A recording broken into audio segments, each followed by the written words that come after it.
요한복음 11장 2절로 19절에 있는 말씀을 가지고 예수의 눈에 비친 세례 요한의 삶 두 번째 말씀을 전합니다.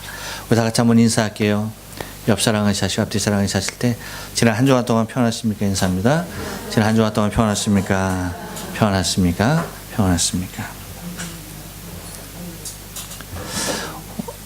오늘 날씨가 맑은 편이 아닙니다. 날씨가 매우 흐린 편인데 여러분의 얼굴을 보니까 오늘 상당히 밝아 보이고 더 이뻐 보이고 더 젊어 보이고 더 아름다워 보이고 남자들은 더 멋져 보이기까지 합니다.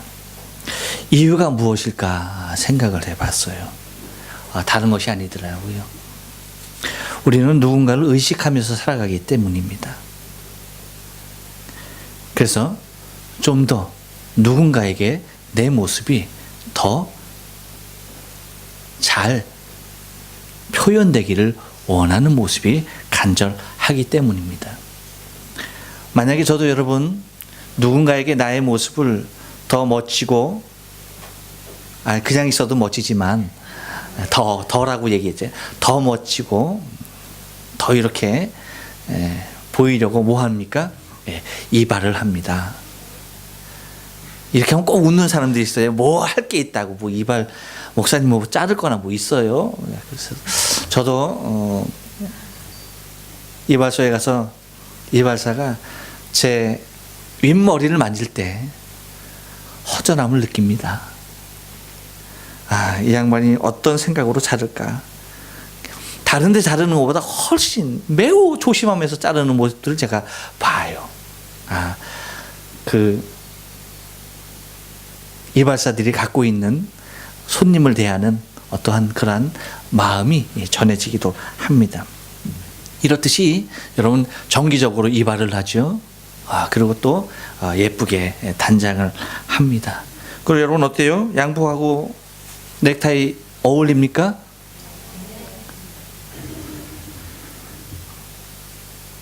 여러분 분위기에는 아니라 할지라도 저는 그래도 이게 좀 어울리겠다 싶어서 하고 온 거니까 어울립니다 라고 한번 해줘. 어울립니까? 어울립니다. 네, 그래요. 왜 그럴까요? 여러분 제 모습이 여러분에게 비칠 때에 좀 더 여러분에게 편하고 좀 더 멋있게, 그리고 또 무엇이 주어져야 합니까? 신뢰성이 있게끔 하기 위해서, 그것을 보이기 위해서 이렇게 단장을 하고 나왔습니다. 곧 누군가의 눈에 비친 나 자신의 모습이 매우 중요하다라고 하는 것입니다. 그래서 우리가 옛날에 흔히 그렇게 말했잖아요. 10대 하는 것을 갖다가 뭐라고 그래요? 여자들이 치장한다고 그래요. 20대는 화장한다고 그러죠. 30대는 분장한다고 그러고 40대는 변장한다고 그래요. 50대는 위장한다고 그러고요.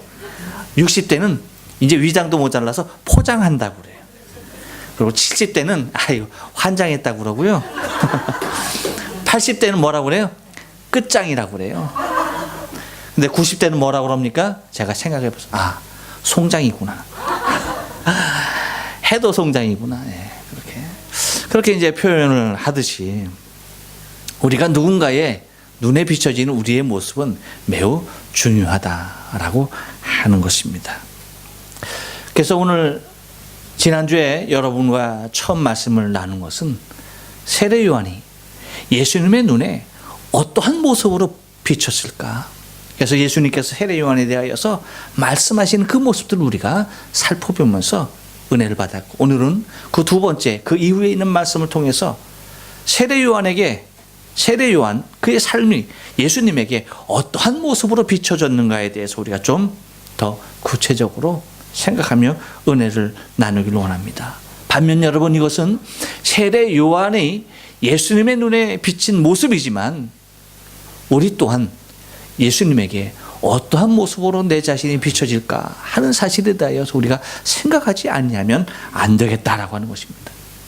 그래서 세례 요한을, 내 삶의 모습을 여러분 잘 오늘 좀 생각하시면서 내 삶이 주님 앞에 이러한 모습으로 비춰져야 되겠다라고 하는 새로운 결단과 각오가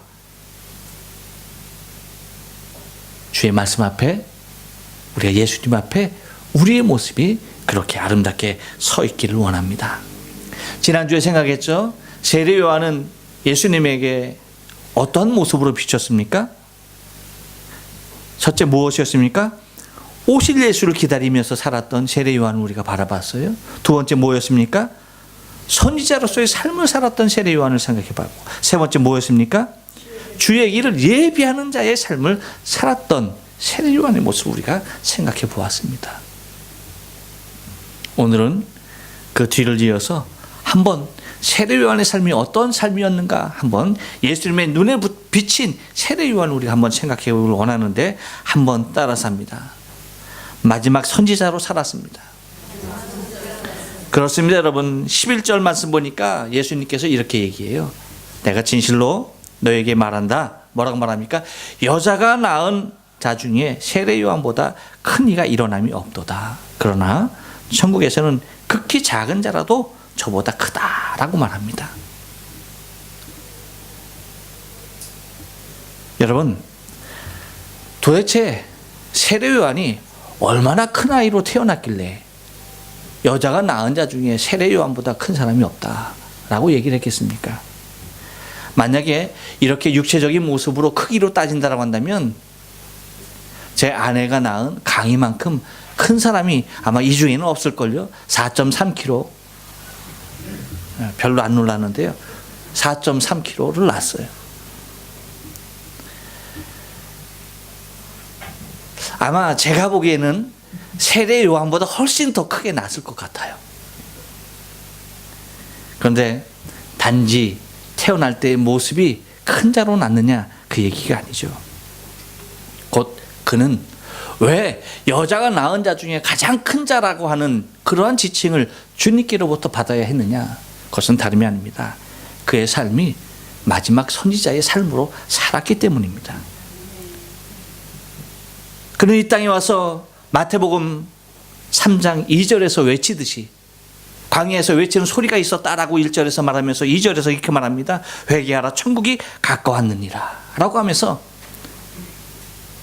400년간 침묵하고 있었던 선지자들이 일어나지 않았던 그 마지막 선지자로 주님께서 그를 택하셔서 그를 통하여서 선지자의 마지막 삶을 살게 했던 그 모습들을 발견하게 되는 것입니다. 그래서 세례 요한이 이 땅에 왔지만 어떠한 삶을 살았느냐, 곧 이 땅에서 마지막 선지자의 삶을 그가 능력으로 살아갔던 것을 바라보게 됩니다. 곧 주님께서 외쳐야 했던 천국이 가까웠다라고 회개하라고 외쳤던 그 말씀을 그대로 와서 먼저 외쳤던 사람이 바로 세례 요한이었습니다. 바로 주님께서 이 땅에 오셔서 외쳐야 할 그 음성을 누가 외칠 수 있었습니까? 세례 요한이었습니다. 마지막 선지자로서의 자격으로 예수님께서 오셔서 부르짖었고 외쳐야 했던 그 말씀을 세례 요한이 미리 증거했던 것을 바라보게 됩니다. 그러니 여러분, 어떠한 여자가 낳은 자 중에도 바로 세례 요한보다 큰 사람이 있을 수가 없다는 얘기죠. 하지만 주님께서 우리에게 위로를 주십니다. 뭡니까? 이렇게 말하죠. 마지막에 천국에서는 극히 작은 자라도 저보다 크다라고 말씀을 하고 계신 것을 바라보게 됩니다. 곧 이 땅에서 가장 자신의 사명을 잘 감당하고 살았던 세례 요한이랄지라도 천국에 비하면 천국에서는 극히 작은 자의 한 사람에 불과한 것을 우리가 바라보면서 하나님께서 얼마나 수없이 많은 생명을 통하여서 저 천국 잔치를 벌여놓고 그 잔치를 기다리고 있을까라고 하는 그러한 소망 또한 갖게 되는 것을 바라보게 됩니다. 여러분, 우리의 삶도 이 땅 가운데서 마지막 선지자의 삶을 능력으로 살아갈 수 있는 저와 여러분의 삶이 되기를 원해요. 우리는 우리의 삶을 주님께서 우리에게 주신 세례 요한이 주님의 오실 길을 예배했다고 한다면, 초림의 길을 예배했다고 한다면, 우리는 제3의 세례 요한의 삶, 다시 말하면 다시 오실 재림의 주님의 길을 평탄케 해야 할 마지막 선지자의 삶을 능력으로 살아가야 할 우리의 삶의 모습임을 믿습니다. 또 하나, 예수님의 눈에 비쳤던 세례 요한의 삶은 한 번 더 따라서 합니다. 천국의 소망으로 살았습니다. 12절 말씀 보니까 그렇게 얘기해. 예수님께서 세례 요한의 때부터 지금까지 천국은 침노를 당하노니 침노하는 자는 빼앗느니라 라고 말을 합니다. 광야에서 외치는 자의 소리로 어떤 낙으로 살았을까 가끔 생각을 해보게 돼요. 우리가 마지막에서 보듯이 예수님께서 세례 요한을 표현하는 것을 보면 당신은 뭐라고요? 당신은 먹고 마셨다라고 얘기하지만 세례 요한은 뭐라고 얘기하고 있습니까? 먹지도 아니하고 마시지도 아니했다라고 표현하는 것을 바라보게 되어지죠. 이 모습 속에서 보면은 우리는 과연 세례 요한이 그 광야에서 어떠한 낙으로 살았을까? 그의 삶을 유지시킬 수 있었던 것이 무엇이었을까 생각해 봅니다. 어떤 사람들은 그렇게 얘기해요. 메뚜기와 석청을 먹었으니까 초자연식으로 얼마나 멋있게 살았겠느냐라고 얘기해요. 여러분, 요즘 얘기입니다. 요즘 얘기. 요즘 우리가 너무나 좋은 거 잘 먹고 사니까 이제 자연식 바람이 불어서 그렇게 여러분 얘기가 외치고 있지만 얼마나 그 당시의 삶이 공고했던가에 대해서 주님께서 세례 요한의 삶의 모습을 그려주고 있는 것을 바라보게 됩니다. 그런데 그가 그렇게 살 수 있었던 것은, 그 삶을 그 광야에서 기쁨으로 살 수 있었던 것은 다른 것이 아니죠. 천국의 소망이 있었기 때문입니다. 천국을 침노하는 자의 모습으로 그가 삶을 살았기에 그의 사명을 완수할 수 있었던 것입니다. 만약에 우리가 바라보고 있는, 우리가 추구하고 있는 저 천국을 침노하는 자가 아니라 이 세상을 침노하는 자의 삶으로 살았다고 한다면 그는 광야에서 외치는 자의 삶으로 살 이유가 없었습니다. 그 광야에서 뛰쳐나와 많은 사람들과 함께 더불어서 먹을 것 먹으며 마실 것 마셔가며 그렇게 많은 벗들과 함께 즐겁게 살았을 것입니다. 하지만 천국이 그에게 있기에, 천국을 소망하는 삶을 살았기에 자기가 광야에서 외치는 삶이라 할지라도, 외치고 가는 앞선 자라 할지라도 결코 이 세상에 미련이 없이 그는 목잘림을 당하면서 그 순교의 반열 가운데 능히 기쁨으로 들어갈 수가 있었던 것을 바라보게 됩니다. 무엇입니까? 천국입니다. 여러분, 우리도 이 땅에 비록 살지만 우리가 소망하고 살아야 할 것은 천국임을 믿습니다. 우리가 침노해야 할 것은 이 땅이 아닙니다. 근데 우리의 삶을 가만히 보면 이 땅의 침노는 아주 길을 쓰고 머리를 들여 밀면서 살아가는데 저 천국은 침노하는 자의 삶이 아닌 그저 가면 가는 것이고 못 가면 마는 것이고 가도 못 가도 그냥 그렇다는 식으로 우리가 저 천국을 소망하고 있다고 한다면 여러분, 천국은 우리의 것이 안 됩니다. 예수님께서 말씀하셨듯이 천국은 누구의 것입니까? 침노를 당해왔다라고 얘기합니다. 세례 요한부터 지금까지 침노를 당해왔다. 그러니까 이제는 여러분 천국은 침노하는 자가 가는 거예요. 쳐들어가는 자가 가는 겁니다. 그 쳐들어간다는 얘기는 그냥 나 그냥 가면 말고 안 가면 말고 이것이 아니에요. 내 삶의 전체적인 의지가 천국에 있어야 된다는 것입니다. 내가 그곳에 들어가지 않냐면 나는 소망이 없다는 식으로 목숨 건, 천국에 목숨 건 삶을 살아가야 하는 자만이 천국에 들어간다는 것입니다. 여러분, 근데 우리에게 천국이 그만큼 사모함의 모습으로 우리의 삶 가운데 와 있느냐? 내 10년 가운데 가까워왔느냐? 날마다 가까워지길 원해요. 저 천국을 날마다 소망하기를 원합니다. 저 천국의 삶만이 나에게 기쁨이 되어지길 원해요. 이 땅의 현대의 비극은 못 먹어서가 아닙니다. 부족해서가 아니에요. 너무나 풍성하고 너무나 많기 때문에 오히려 비극이에요. 현대인들의 성인병원들은 다 어디에서 오는 겁니까, 여러분? 굶주려서가 아닙니다. 영양실조로 오는 것 병이 아니에요, 결코. 너무 잘 먹어서, 너무 많이 먹어서, 너무 고영양가라서 우리의 몸이 그것을 감당해내지 못하는 거예요. 너무나 많은 영양이 들어오기 때문에 이것이 힘이 되어지고 에너지로 발산되어져야 하는데 이것이 너무나 넘쳐나기 때문에 그 에너지의 근원이 병으로 자라나고 있다는 겁니다. 그런데 영적으로도 똑같아요, 여러분.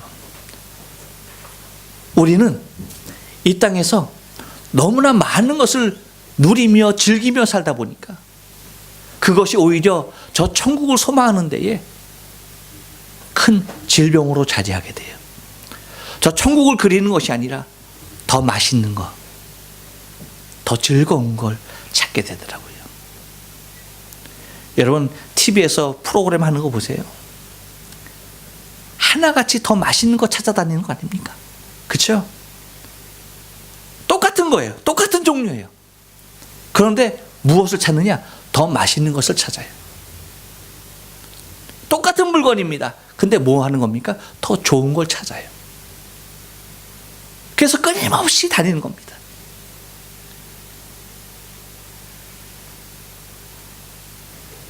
우리가 가난할 때는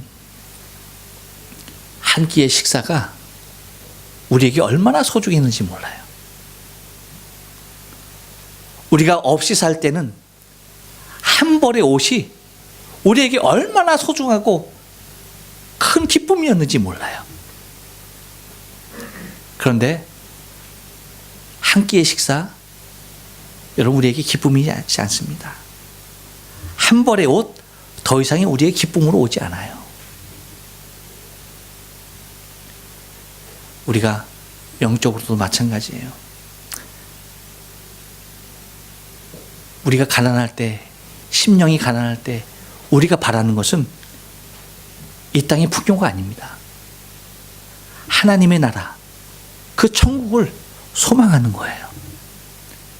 그 나라가 더 그리워지는 거예요. 그래서 우리가 없이 살 때는 이 땅에 정두지 않았습니다. 왜? 이 땅에 잘 살아봤자 풍족한 것이 없는 거예요. 아무리 내가 잘 살려고 애를 써도, 내가 아무리 맛있는 거 좋은 거 먹으려고 애를 써도 하루 세 끼를 채우지 못했습니다.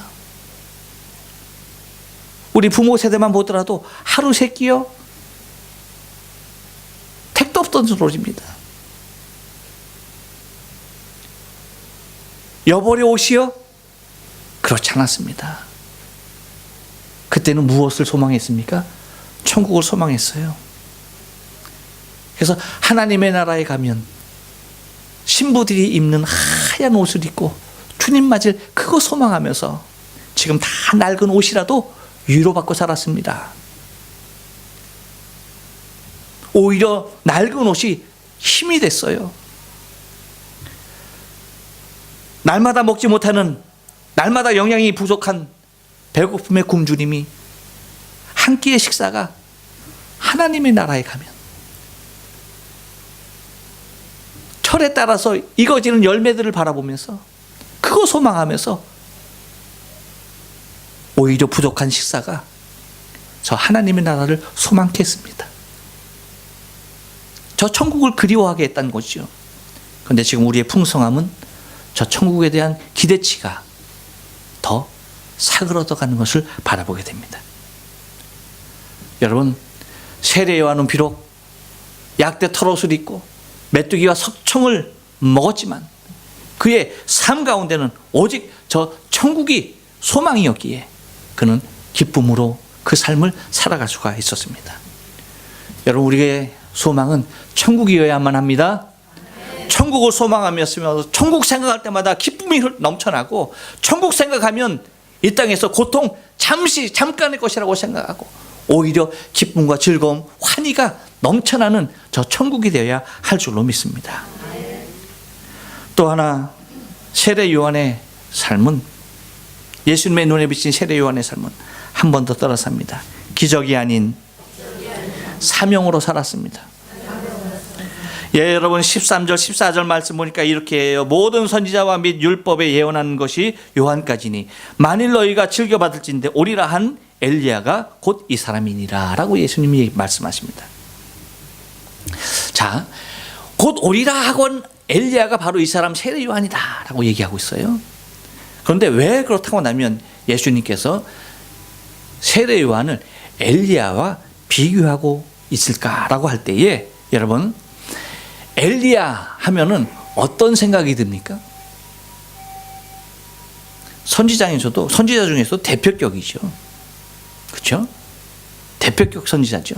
그런데 그 엘리야가 이 땅에 와서 선지자로서의 삶을 살아갈 때에 그에게 주어졌던 능력이라고 하는 것은 보통의 능력이 아니었습니다.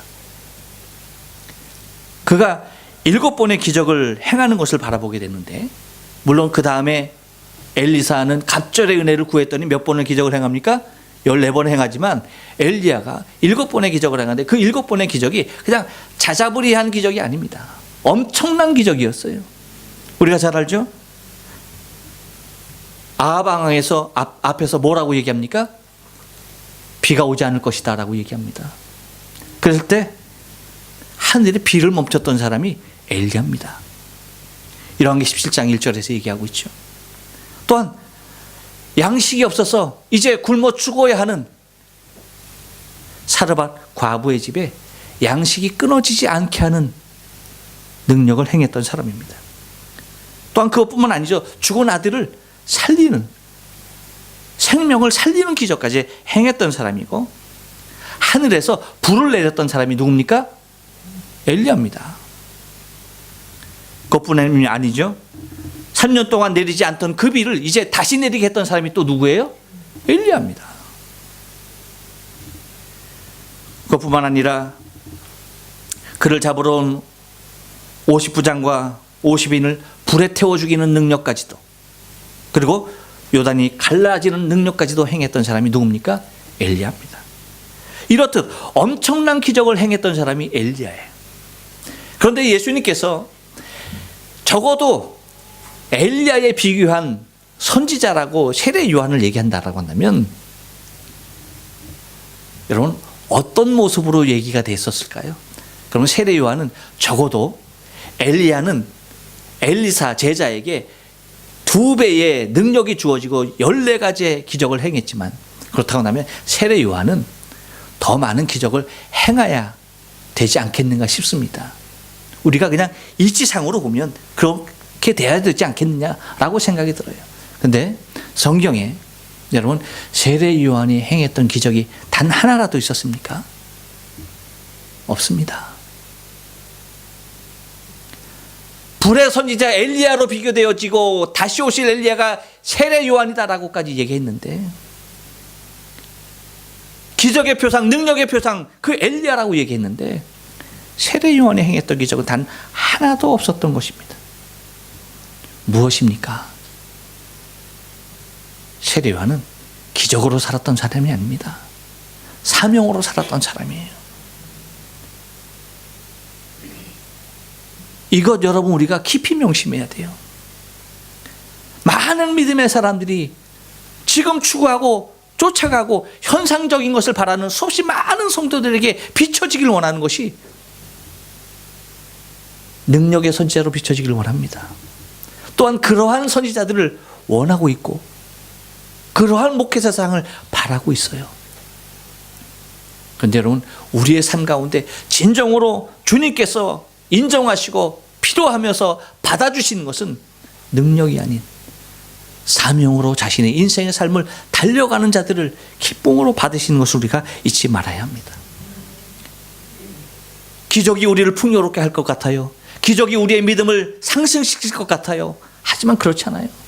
우리가 수요일날 출애굽기를 묵상하고 있지만 여러분 이스라엘 백성들의 출애굽하는 과정에서 또한 광야의 삶 가운데서 날마다 기적 속에서 살아가고 있지만 그들은 어땠습니까?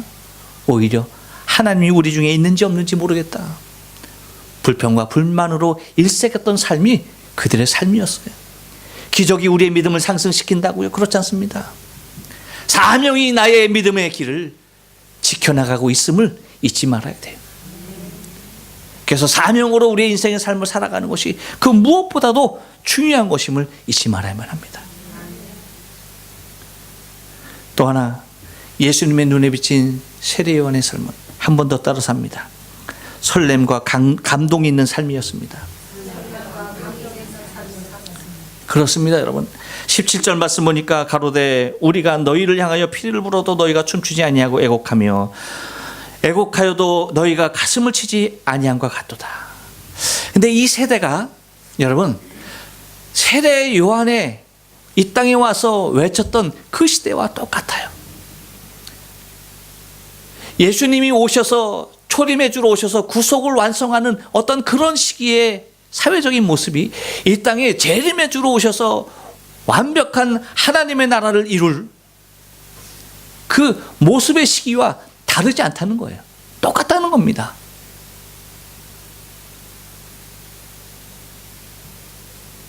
하나님의 은혜에 대하여, 하나님의 감동에 대하여, 하나님의 말씀에 대하여 우리는 감동이 없고 감화가 없고 설레임도 없고 그냥 그대로 살아가는 아무런 설렘과 감동이 없는 그런 시대가 우리의 시대가 아닌가 싶어요. 피리를 불면 춤을 춰야 하는데 춤추지 않습니다. 애곡을 하면 가슴을 치고 울어야 하는데 그렇지 않아요. 기뻐하지도 슬퍼하지도 아니하고 그냥 맹맹한 삶 가운데 살아가는 것을 바라보게 돼요. 주님은 이러한 세대를 향해서 우리에게 외칩니다. 차든지 뜨겁든지 하라. 내가 토해 버리겠다 라고 말합니다. 여러분, 마지막 시대가 가까울수록 우리의 믿음을 더 열정적으로 불태워야 할 줄로 믿습니다. 침묵하는 시대가 아닌 아버지께서 성령을 통하여 일하는 시대에 오늘은 나를 통하여 하나님께서 어떤 일을 이루어 가실까, 그 설렘과 그 기대 가운데 그 감동 있는 삶을 능력으로 살아가야 할 줄로 믿어요. 그래서 찬양할 때도 기쁨으로 찬양하고, 그렇죠? 박수 칠 일이 있으면 아유, 에미나의 도물보다는 더 열심히 쳐야 될 거 아닙니까?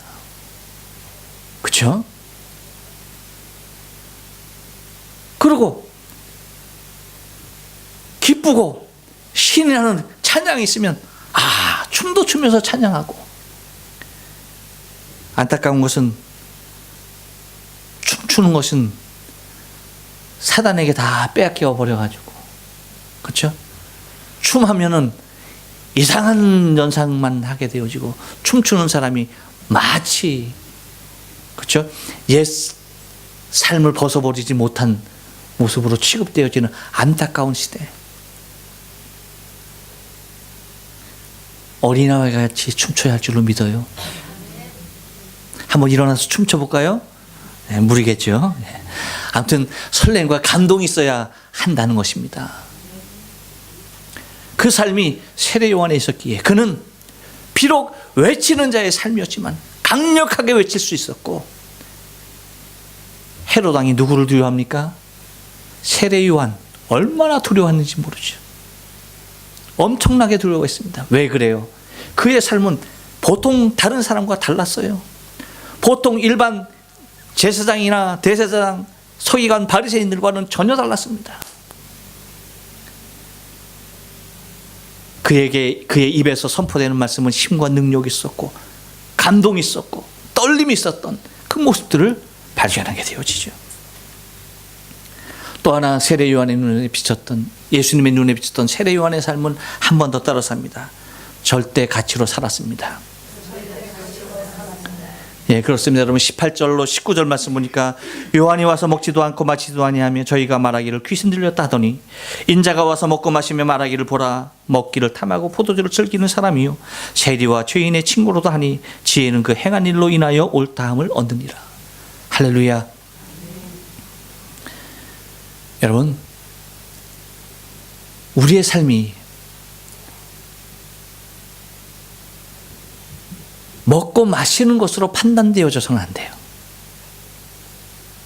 그것이 우리의 가치의 기준이 돼서는 안 돼요.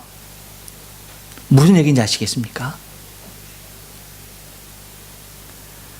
예수님께서 통탄하면서 얘기하는 거예요. 세례 요한은 광야에서 외치는 자로 살면서 아까 말씀드렸던 메뚜기와 석청 먹었습니다. 약대 털옷 입었습니다. 그러고 사니까 사람들이 뭐라고 합니까? 저거 귀신 들렸다라고 얘기합니다. 여러분, 금욕해도 가장 참기 어려운 금욕이 뭐예요, 여러분? 식욕 아닙니까? 식욕. 먹는 거 앞에서 장사 없어요. 그래서 우리 옛말에 뭔 말이 있습니까? 사흘 넘어서 담장 넘지 않는 사람 없다라고 얘기했습니다. 사흘 굶어봐요. 눈에 뵈는 것, 먹는 것밖에 없어요. 여러분 금식기도 해보셔서 아잖아요. 금식기도 하면 기도를 더 많이 합니까? 먹는 생각 더 많이 합니까? 웃지 못하는 사람은 금식도 안 해본 사람들이야. 해봐요, 해봐. 기도가 더 많이 나오나 먹는 생각 더 많이 하나. 세상에 그렇게 흔히 먹던 라면이, 야, 그 3일 금식하는 동안 왜 그렇게 먹고 싶어? 미치겠어요. 그렇지 않던가요? 그만큼 여러분 먹는 것 우리에게 있어서 가장 큰 유혹입니다. 그래서 바리새인들은 일주일에 몇 번 금식합니까? 이틀을 금식합니다. 근데 그들의 입에서 말하는 것이 뭐예요? 세례 요한은 자신들이 일주일에 2번을 금식하지만 세례 요한의 삶에 견줄 수가 없는 거예요. 견줄 수가 없는 거예요. 그러니까 뭐라고 판단해야 하는 겁니까? 뭐라고 판단했어야 하는 거예요? 저거 귀신 들렸기 때문에 하는 것이다라고 정죄하는 겁니다. 자기네보다도 더 율법적이요, 자기네보다도 더 경건한 삶을 사니까 뭐라고 얘기했어야 되는 거라고요? 귀신 들려서 그렇다 라고 하면서 평가적으로 했어야 했다는 겁니다.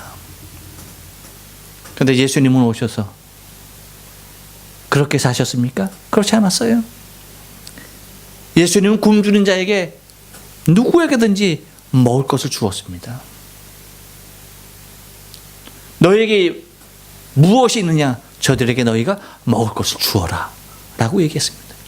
굶주린 배를 채워가면서 그들을 먹여가면서 그들에게 복음을 전했습니다. 그리고 그들과 함께 마셔가며 그들과 함께 동고동락했습니다. 그러니까 그들이 하는 말이 뭐라고요? 이는 먹기를 탐하는 자다 라고 하면서 예수님을 아주 방탕한 자로 그렇게 평가절하 했던 것을 바라보게 됩니다. 여러분, 이 세상에서 가장 유치한 것이 무엇이냐? 사람 먹는 것 가지고 판단하고, 사람 먹는 것 가지고 정죄하고, 사람 마시는 것 가지고 죄라고 하고, 그것만큼 나쁜 것이 없어요. 먹지 않는 사람은 그냥 먹지 않는 것입니까? 주를 위하여서 먹지 않는 거예요. 먹는 사람은 그냥 먹는 것입니까? 주를 위하여 마시고 먹는 거예요. 우리가 먹으나 마시나 주를 위하여 하는 것이다라고 얘기하지 않습니까?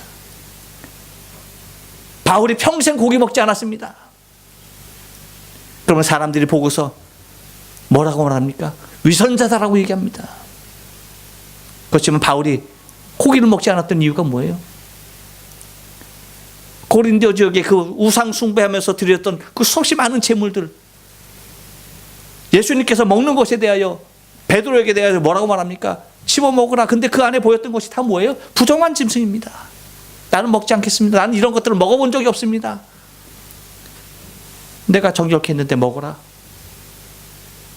그 환상을 몇 번 거듭하지 않습니까? 뭐예요? 곧 바울은 내가 먹는 우상에게 드렸던 제물을 누군가가 봤을 때, 믿음이 연약한 자가 봤을 때 그가 실족하여 넘어질까 봐 그런 일이 있다고 한다면 내가 평생 고기 먹지 않겠다 라고 얘기했던 겁니다. 그러니까 먹어도 주를 위하여 안 먹어도 주를 위하여 살아가는 삶을 대하여 저거 귀신 들렸기 때문이다, 먹는 것을 탐하는 자다라고 얘기한다고 한다면, 우리가 육신의 것으로 인하여서 무엇인가를 가치를 두고 설정을 해놓는다고 한다면 그만큼 잘못된 것이 없다는 거예요. 절대 가치로 살아야 합니다. 하늘의 가치, 복음의 가치, 그 절대 가치로 살아야 하는 거예요. 우리가 무엇을 먹던 무엇을 마시던 무엇을 입던 그것이 중요한 것이 아니라 내가 무엇을 행하고 살아가느냐, 그것이 중요한 것이다라고 주님이 말씀하십니다. 그래서 뭐라고 말합니까? 지혜는 그 행한 일로 인하여 옳다함을 얻느니라. 할렐루야. 먹었느냐 말았느냐라고 옳다함을 받는 것이 아니라 행하였느냐 아니 행하였느냐 그것으로 옳다 인정함을 받겠다라고 얘기하십니다. 예수님과 세례 요한의 공통점이 뭡니까? 음식에서는 공통점을 찾을 수가 없었어요. 예수님 말씀하신 대로 세례 요한은 먹지 않는 자였기 때문에, 예수님은 먹고 마시는 분이었기 때문에. 하지만 예수님께서 바라보시는 말씀하시는 것은 무엇입니까? 그 행한 일로라고 말하는 거예요. 세례 요한과 예수님이 똑같은 것을 먹지는 않았지만 행하는 것이 같았습니다. 할렐루야. 여러분, 우리가 입고 다니는 거 다 다를 수 있어요. 먹는 거 다 다를 수 있습니다. 마시는 거 다 다를 수 있어요. 하지만 행하는 것 같아야 합니다. 하나님의 나라가 이 땅에 도래되길 위하여서 우리는 복음으로 행하여야 합니다. 아버지의 말씀으로 순종하면서 행해야 돼요. 이 땅에 다시 오실 주님의 길을 예비하는 제2, 제3의 세례 요한의 삶을 우리가 삶으로 살아가며 그 일을 이루어가야 한다는 것입니다. 예수님의 눈에 비쳤던 세례 요한의 삶 우리가 기억하면서 내가 도대체 어떤 모습으로 우리 주님의 눈앞에 비춰질까 생각하시되 세례 요한과 같이, 예수님과 같이 이 땅에 주님이 다시 오실 그날을 위하여서, 그날을 더 평탄케 하기 위해서, 더 앞당기기 위하여서 우리의 행함의 능력으로 살아가는 저와 여러분의 신앙의 삶 되어지길 주님의 이름으로 축원합니다. 기도하십니다.